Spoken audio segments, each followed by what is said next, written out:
Good morning! Outfit check ang mama mo. Alis kami, punta kami ng ama. Ayan naman yung anak ko, super excited kasi madalang lang lumabas o artistahe. O diba? Di ka malundang. Sobrang kulit. Pero sa susunod, iti-training ko na rin yan siya. Parang si Zach, kasama ko mag-deliver. So, ayan, ready na yung dalawang car day kasi hindi kami kasya sa isang car. Medyo malaki ang aming pamilya. So, ayan, habang nasa daan, ini-entertain ko kasi Day. Hindi pa masyadong sanay si Adam sa biyahe. So, ni-ready ko talaga yung baka sukahan ako. Day, wala akong extrang damit na dala. So, ayan, entertain pa more. Tapos, nakarating na kami ng third circle. Sa third circle tayo.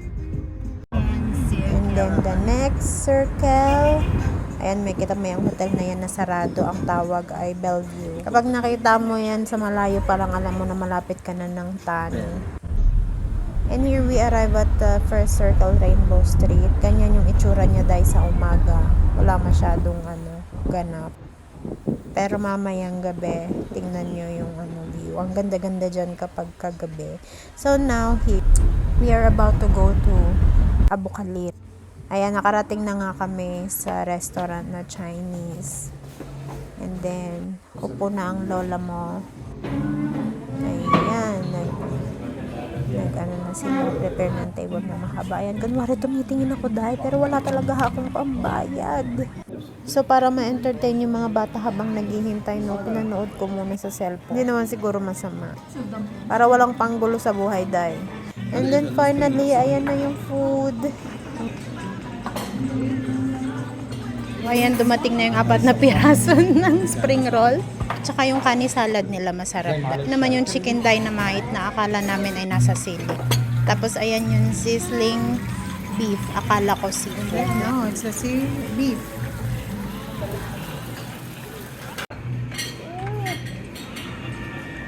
And then dahil natapos na kaming kumain, so ayan, masaya na ang bata. Ito na nga yung looks ng restaurant.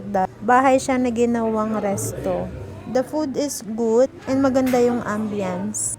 And right after that, we're going for a dessert. Syempre, happy yan. Ito na daw yung sinasabi ko na ang ganda-ganda sa Rainbow Street. It's good to walk there at night. Hello. Say hi, Gerard. Laudang. Dito dahil naalala ko yung walking street sa Pilipinas. Ganyan na ganyan yung daan. The only difference is hindi mostly bars ang nandito. Mostly restaurants lang. اهلا وسهلا شركنا مش العائله Ayan pa dahil merong mga pa-lantern. Ganda diba? So colorful.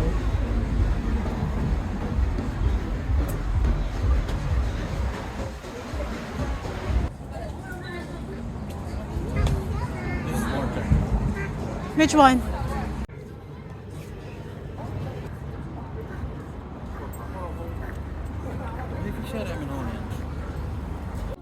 Don't touch the glass, Mama.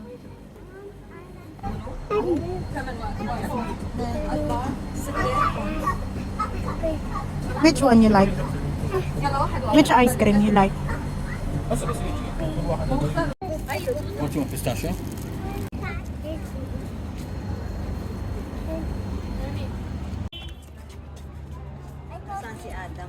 Na kay Papa. What you have, Zek? Mama, I have ice cream. Mama, let's they ruin that.